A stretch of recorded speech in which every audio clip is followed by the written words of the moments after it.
diz do verso 46 ao 59 o seguinte: quem dentre vós me convence de pecado?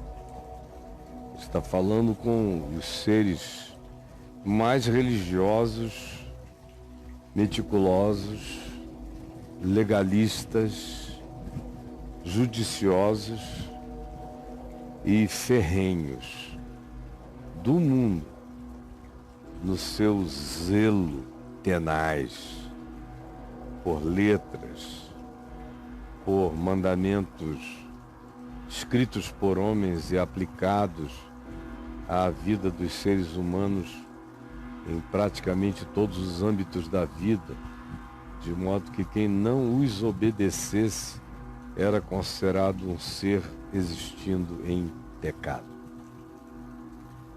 É com esses indivíduos que Jesus está conversando. E pergunta a eles: quem dentre vós me convence de pecado? Quem? Quem aqui? Se vos digo a verdade, por que razão não credes? Mas vocês não conseguem me provar que o que eu estou dizendo não é verdade. Vocês simplesmente não aceitam a verdade. Por isso é que vocês dizem qualquer coisa sobre mim, menos trazem a refutação da verdade. Quem é de Deus, ouçam bem. Quem é de Deus, ouve as palavras de Deus. É óbvio, não é? Quem é de Deus, discerne Deus. Quem não é de Deus, não discerne Deus. Por isso, não me dais ouvidos, porque não sois de Deus. Quem é de Deus me ouve, quem não é de Deus não me ouve. Eu não estou mandando matar, esfolar, destruir, oprimir, roubar, enganar, adulterar, ser infiel. Eu estou dizendo tudo que tem a ver com a lei da vida. Por que das coisas ou por qual das coisas boas vocês me odeiam? Me odeiam porque eu curo as pessoas? Me odeiam porque eu digo a verdade? Me odeiam porque eu mando perdoar? Me odeiam porque eu não me importo com liturgias e nem com mecânicas de culto como se Deus se agradasse porque elas sejam praticadas? Vocês me odeiam pelo quê? Me odeiam por eu socorrer o desvalido? Quem é de Deus, ouve as palavras de Deus.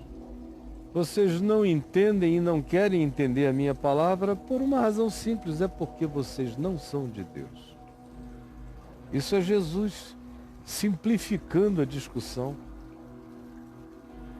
Responderam então a ele os judeus e lhe disseram, judeus hiperreligiosos: porventura não temos razão em dizer que tu és samaritano e tens demônio?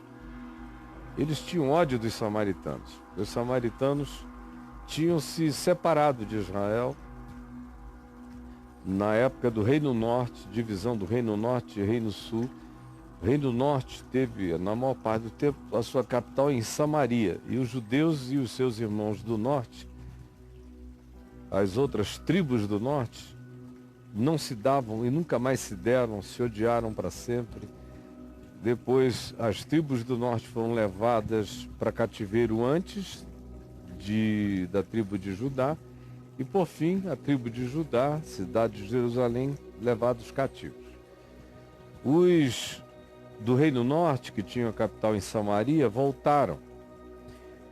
Mas voltaram totalmente miscigenados. Eles se casaram e se deram em casamento, eles diluíram aquela que seria a fé original dos israelitas, segundo a Bíblia.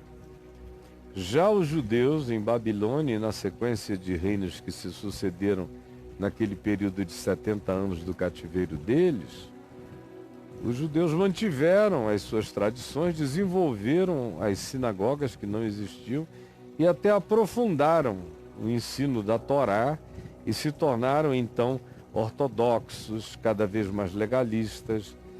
Num certo sentido, foi o cativeiro em Babilônia que liquidou a compulsão idólatra que a tribo de Judá tinha em relação a imitar os povos ao lado, querendo deuses do mesmo tipo e com as mesmas performances. No cativeiro em Babilônia, isso foi extirpado da alma judaica. Eles continuaram a criar outros ídolos. Então a Torá, a Bíblia do Velho Testamento, virou um ídolo. O templo que veio a ser construído em Jerusalém virou outro ídolo. O sacerdócio, com todas as suas liturgias, virou um outro ídolo. E desenvolveram-se no curso daquele período, até os dias de Jesus, uma quantidade grande de seitas, todas fanáticas e rigorosíssimas. E Jesus aqui está no embate com um conjunto de judeus, cada um com pensamentos radical e radicalizante numa direção, e Jesus sai com essa para eles. Aqui, entre vocês, quem de vós me convence de pecar? Se eu digo a verdade, por que não me credes? Quem é de Deus ouve as palavras de Deus, é óbvio. Se vos digo a verdade, por que razão não me credes? Por isso, não me dais ouvidos, porque não sois de Deus. E eles então disseram, porventura, não temos razão de dizer que tu és um samaritano, um ser desprezível, um nojento, herege. Tu és um estigma ambulante de tudo quanto não se deve ser. Tu és o que de pior poderia parecer. E além de tudo tens demônio, és possesso. Além de seres um herege desprezível, tu estás habitado por algum demônio. Foi o que eles disseram a Jesus. Demônio te habita. Jesus lhes contestou, eu não tenho demônio. Pelo contrário, honro a meu Pai e vós me desonrais. Eu não procuro a minha própria glória. Há quem a busque e julgue. Há pessoas que vivem só para encontrarem um pódio, uma ribalta, um palco, um lugar para aparecer, uma divulgação, uma impressão, uma fama. Eu não. Eu não busco a minha própria glória, não a procuro, não a incito, não a divulgo.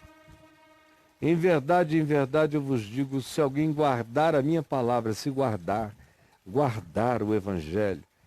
Guardar não é ficar sabendo esconder, é praticar. Se alguém praticar a minha palavra, guardar no sentido de obedecer. Se alguém obedecer a minha palavra, essa pessoa não verá a morte. Eu não vou nunca ver a morte.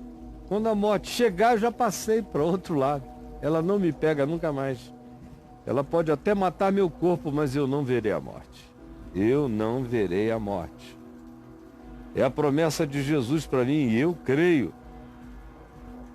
Eu creio que se alguém guardar a sua palavra, não verá a morte eternamente, jamais verá a morte. Passou da morte para a vida. Disseram-lhe os judeus, agora estamos certos, agora sim, nós temos certeza absoluta de que tu tens demônio, seu herege, que estás dizendo que se alguém guardar a tua palavra e obedecer, não verá a morte eternamente. Tu tens demônio. Abraão, nosso pai, morreu e também os profetas, e tu dizes, se alguém guardar a minha palavra, não provará a morte, eternamente não conhecerá, nem terá cheiro de morte, vai passar da morte para a vida. Tu tens demônio. Por quê? Porque Abraão morreu, porque os profetas morreram. Então, se o nosso passado não carrega nenhuma história de ressurreição dos mortos, e nós cultuamos o nosso passado e as nossas tradições, é para dizer que tu tens demônio, porque os maiores entre nós ficaram no passado. Nós não admitimos ninguém maior do que Abraão presente no nosso presente, falando conosco. Logo, olha a conclusão. Eles partem do pressuposto de que o melhor ficara para trás e que nada daquele jaez se repetiria, muito menos algo maior do que o que para trás tinha ficado.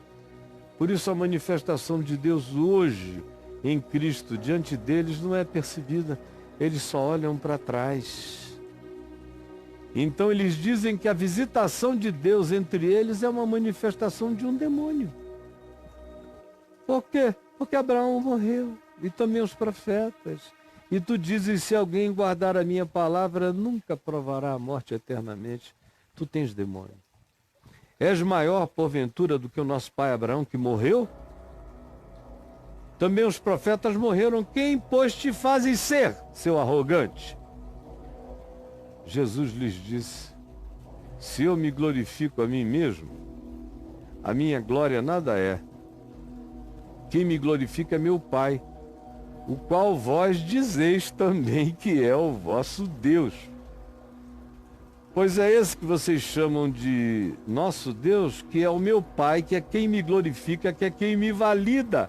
Entretanto, vós não tendes conhecido a Deus. Vocês não sabem quem é Deus. Porque aquele que conhece a Deus me reconhece. Aquele que ouve a palavra de Deus reconhece a palavra de Deus na minha boca, é a mesma palavra, é o mesmo Espírito, é a mesma essência, é o mesmo conteúdo. Vocês, de fato, não conhecem a Deus, o meu Pai. Eu, porém, o conheço. Se disser que não conheço a Deus, o meu Pai, serei como vós, mentiroso. Vocês dizem que o conhecem e não sabem quem ele é. Não refletem nada do seu caráter, nada do seu amor, nada da sua verdade, nada da sua justiça. Vocês é que falam de um Deus acerca de quem vocês não têm o menor conhecimento. E mentem, e mentem, mentem sobre Deus. Mas eu o conheço. Eu o conheço. Eu o conheço experiencialmente. E guardo a sua palavra. Eu sou a encarnação da palavra, do desejo de Deus no meio dos homens.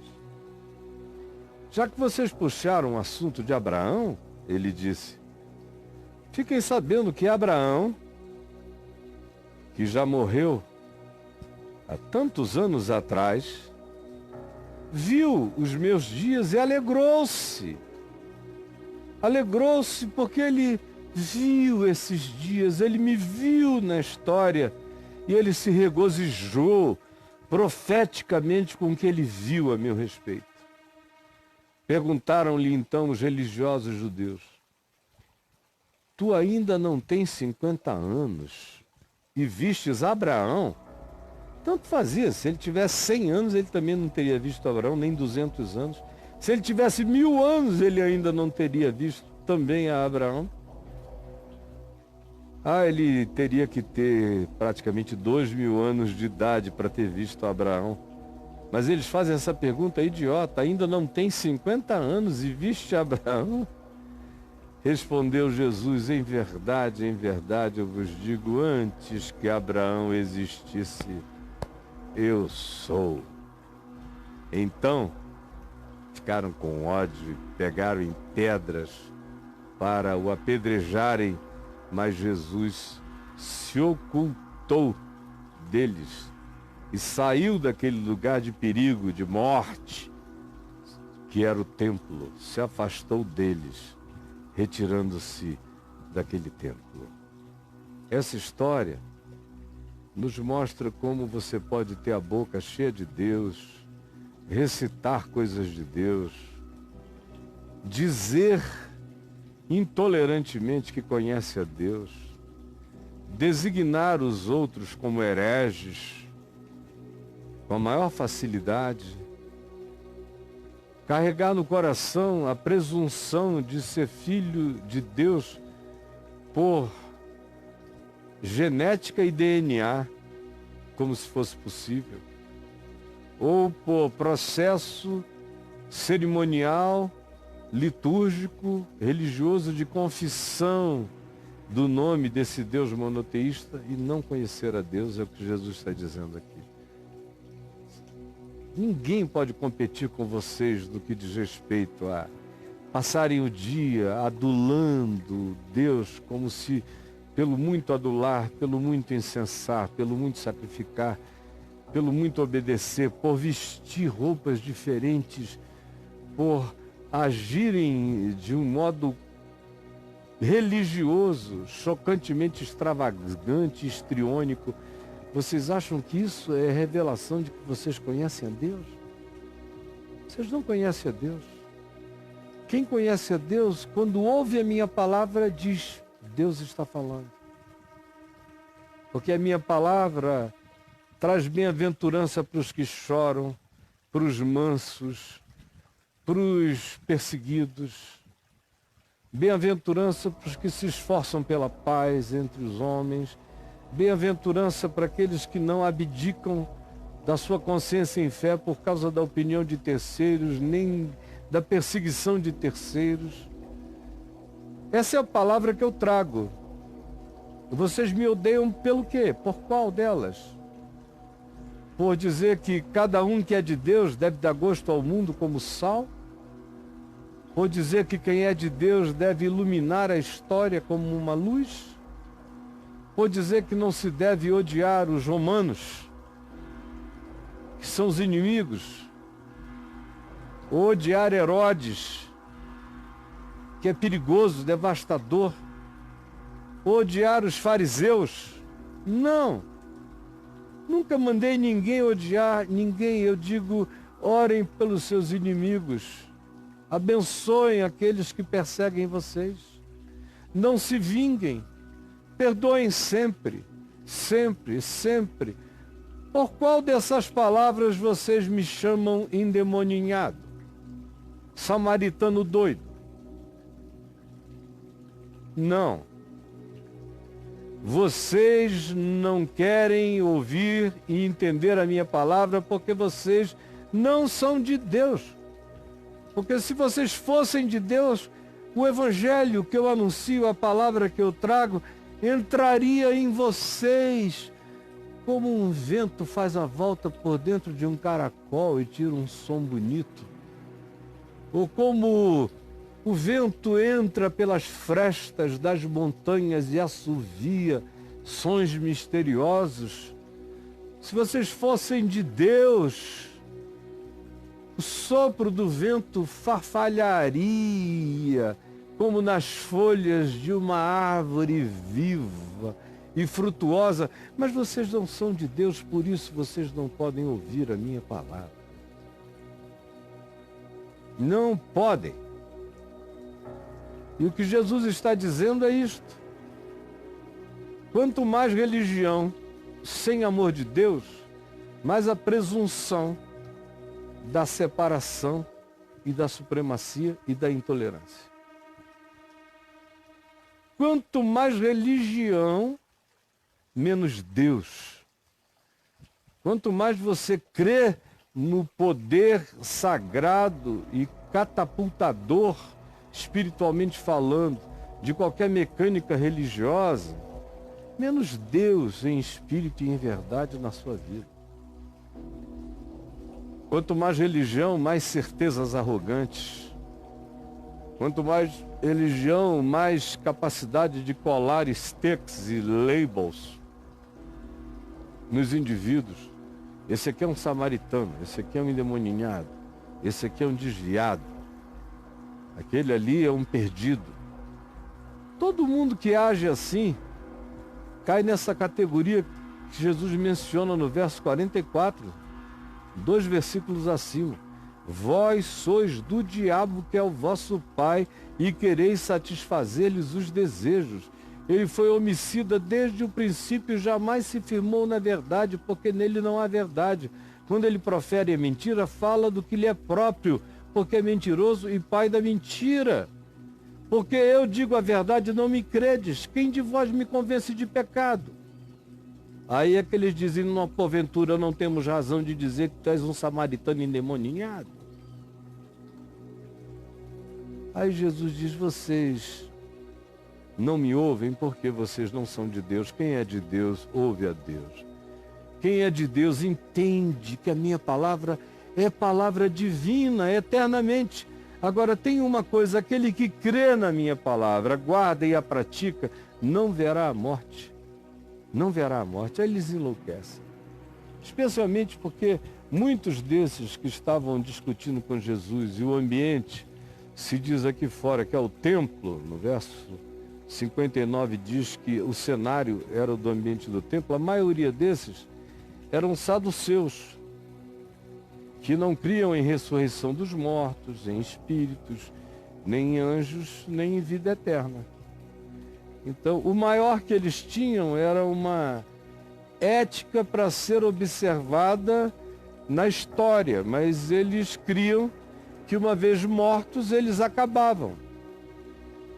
De certa forma, eles são ateus de vida eterna.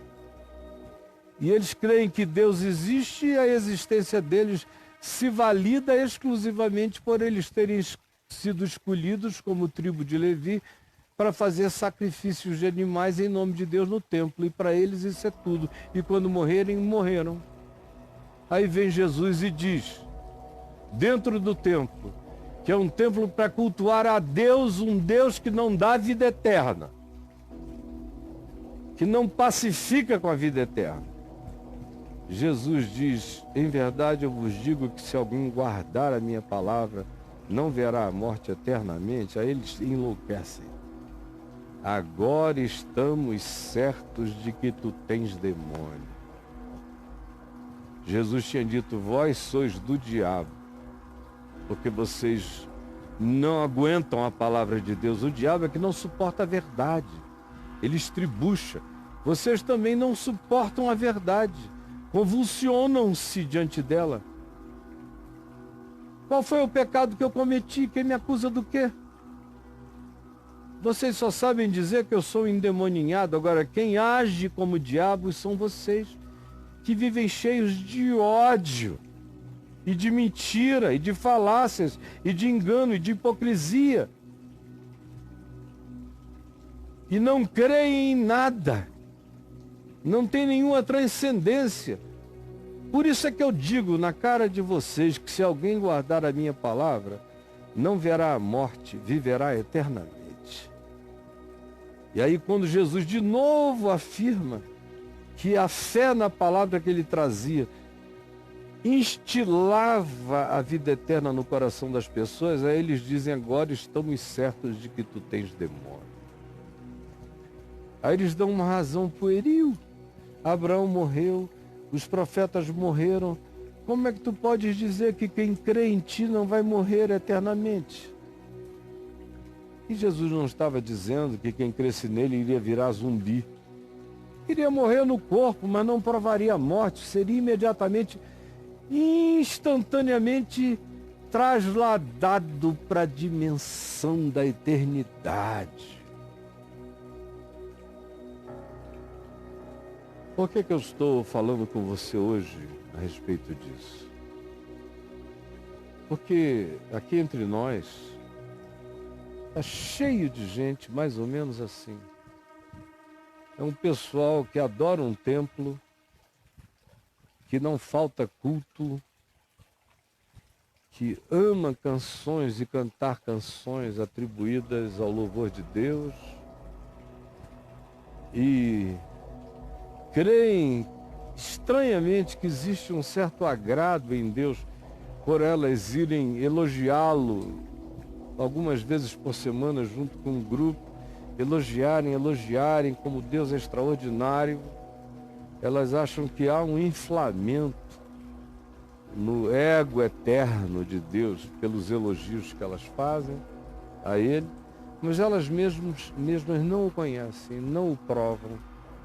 Elas têm medo de morrer, elas não creem na vida eterna, porque quem crê na vida eterna não tem medo de morrer. E quem tem medo de morrer é porque não crê na vida eterna. Ou se crê na vida eterna, não crê que está nela. E não crê que está nela porque não crê na palavra de Jesus, porque Jesus disse que todo aquele que, sabendo da sua palavra e guardando a sua palavra, tem a vida eterna. É natural. E a maioria aqui tem medo de morrer.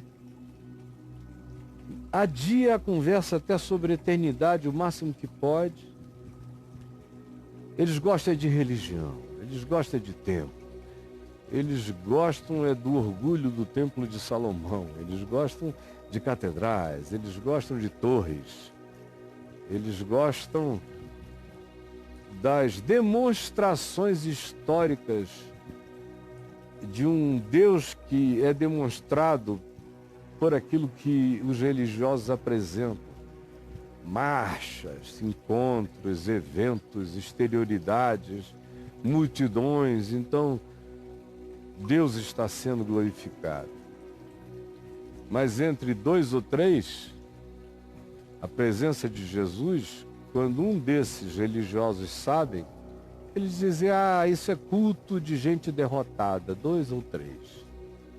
Culto de gente, de Deus é com muita gente. Agora, eu que os conheço, e as esposas, e os filhos me dizem, papai morre de medo de morrer. Ele está fazendo o possível, agora ele chegou aos 60, aos 70, 75, ele está aflito, ele está fazendo todos os regimes, todas as dietas, tendo cuidados meticulosos para ver se ele adia a morte dele, porque ele tem pavor de morrer. E eu ouço isso de dentro das casas e dos ambientes das figuras mais conhecidas do mundo religioso nesse país. Porque Jesus diz a essas pessoas, por que vocês não obedecem a minha palavra, não guardam a minha palavra? É porque vocês não são de Deus. Se vocês fossem de Deus, a minha palavra seria natural. Vocês não brigariam contra o Evangelho. Quem é de Deus não tem questão contra o Evangelho, não tem poréns, não tem mas, não tem contudo, não tem nenhuma adversativa questionadora. Quem é de Deus acolhe a minha palavra com toda a naturalidade. E aquele que acolhe a minha palavra nunca verá a morte. Isso é que é extraordinário. Aquele que acolhe a minha palavra nunca verá a morte. Aquele que acolhe a minha palavra nunca verá a morte.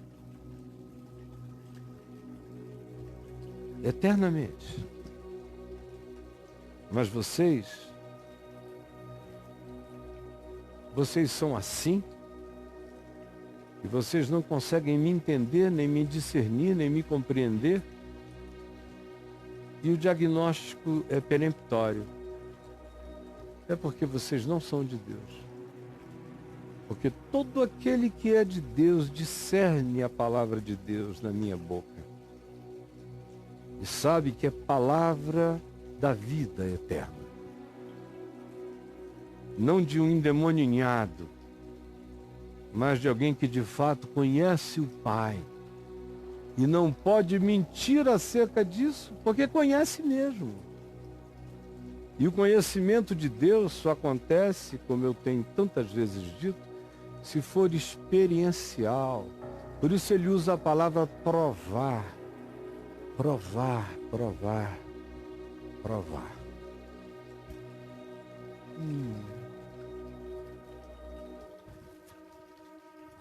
Deus é para provar. Não é para conhecer o cardápio.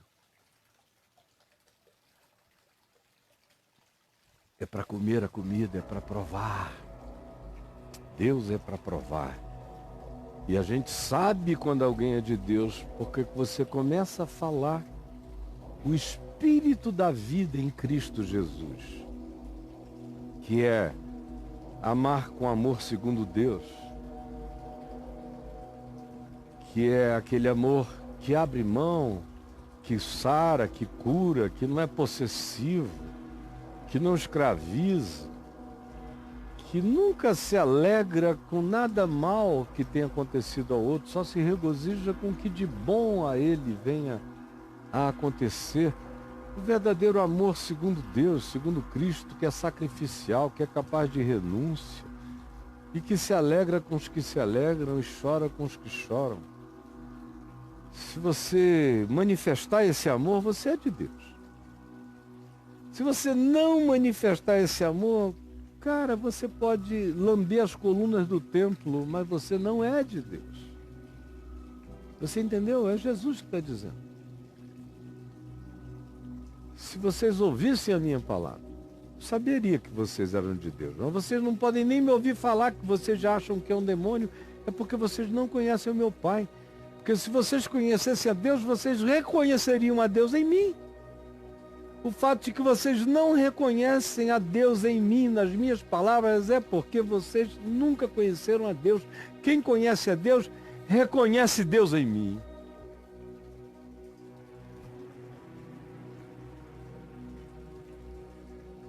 Deus é amor. Deus é alegria, alegria santa, alegria pelo bem. Deus é fidelidade. Ainda quando somos infiéis, Ele permanece fiel, porque não pode negar-se a si mesmo. Deus é longanimidade, bondade longânima, porque a sua bondade, a sua longanimidade, a sua paciência é o prazo contínuo que Ele dá para ver se nós caímos em nós mesmos e nos convertemos à verdade.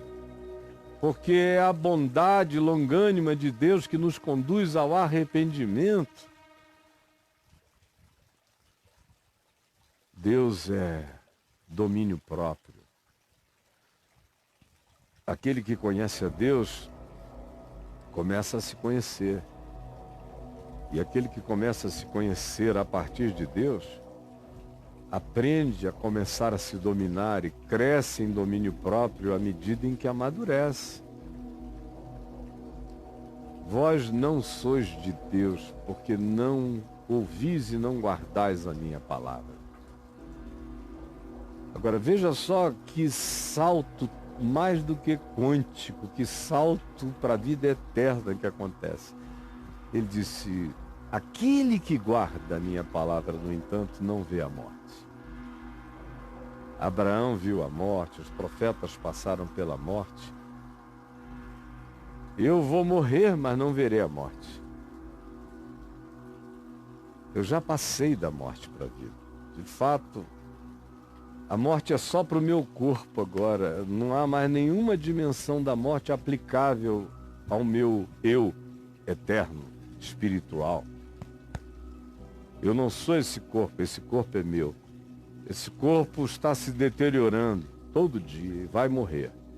Mas eu não verei a morte, eu já provei a vida eterna, eu já estou lá. Nem passarei por isso.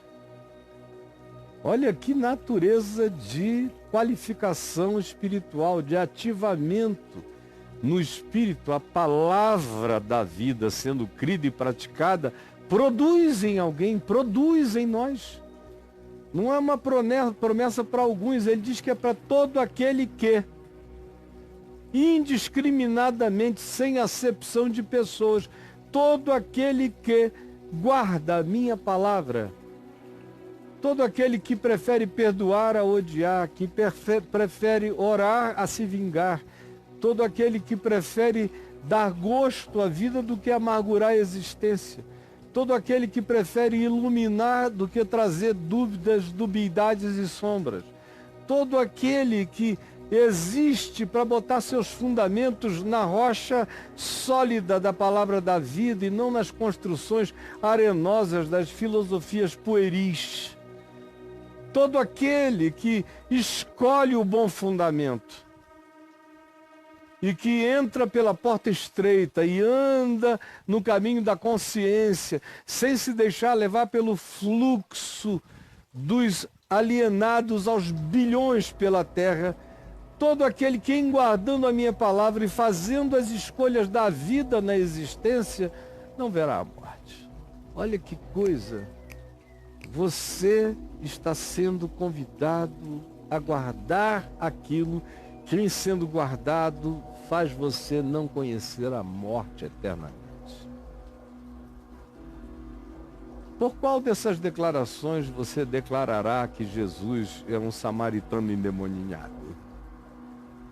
Ou por qual dessas minhas confissões feitas em nome de Jesus você declarará que eu sou um herege amaldiçoado?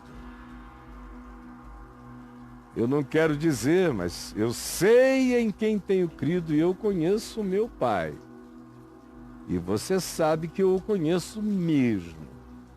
Você só não gosta das consequências desse conhecimento e dessa palavra de Deus na minha boca. Por que que você não reconhece o Evangelho na minha boca? É porque você não conhece a palavra de Deus e nem reconhece o Deus da palavra. Você anda tangido por impulsos de ódio, de raiva, de amargura, tudo isso em nome do seu puritanismo, da sua ortodoxia, dos seus usos e costumes, de tudo isso. Mas que, em nome de Jesus, não me fazem ter outra palavra a dizer senão essa. Cuidado, vivendo assim, vós sois do diabo, que é o vosso pai.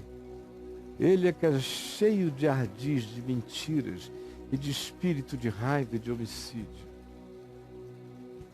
Todo aquele que deseja a morte de alguém não é de Deus.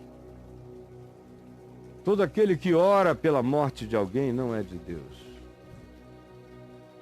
Todo aquele que acha que existe uma cláusula de permissibilidade para o ódio e para a amargura homicida no coração em relação a uma pessoa, a povos, a raças, a categorias, a gêneros, não é de Deus. Não é de Deus. O diabo é que é o vosso pai. Apesar de toda a ortodoxia dessa cara de religiosos de vocês, eu tenho que dizer como Jesus disse, o diabo é que é o vosso pai. E vocês vêm aqui me convencer de que pecado? De que pecado? Eu estou aqui esperando você vir me convencer. De que pecado? Você com essa trave no olho, querendo tirar o cisquinho do meu, hipócrita. Vai primeiro tirar a trave do teu olho, depois aparece aqui para conversar.